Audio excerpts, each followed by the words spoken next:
How to send gallery photo as snap without filter.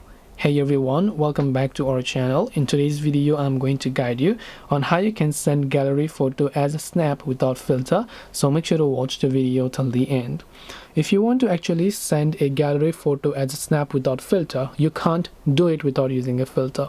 I'll just show you. If I want to select a certain person, I want to send them a photo from my gallery. If I tap on this option and then I normally send them, what it does is that it will get sent as a chat, not as a snap, right? So let me just go ahead and delete it. And the only way I can send it as a snap is by using a filter, and there is no any other way, unfortunately. You can just tap on this little snap icon, which is the camera icon, as you would normally take a snap. Then you can simply go to the search bar here, then type in upload filter, right? Because there are many upload filters out there.